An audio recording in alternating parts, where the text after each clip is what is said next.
saw online there was a guy that like took a pick, like one of these, stuck it on and did a crowbar, and I don't know, I didn't really like that method. So what I did to get it out was, if you imagine it being back in there, right, like that, I took a flathead screwdriver, okay, and I put it on right here on where, not on the soft part, but in the on the metal.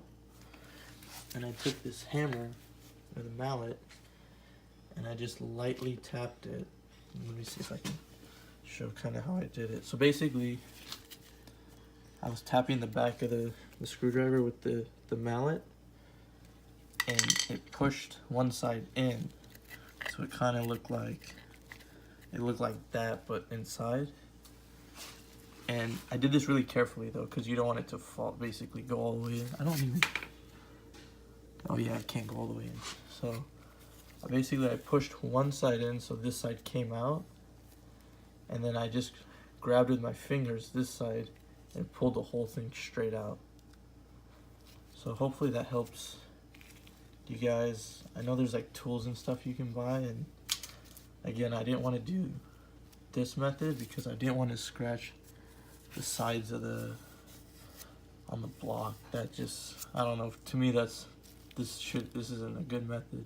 Like he put like a crowbar right here and like pulled on it, and I'm sure it worked. I mean, it did work for him, but this is a safer way of doing it, I think.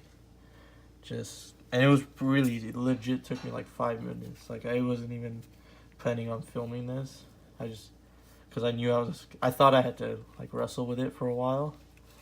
So I was just seeing how I could do it, but really like 5 minutes to just push screwdriver here or whatever on. I did it on like the metal part right here, like right there on that ridge. Pushed one side in and pulled it out. So hopefully that helps you guys.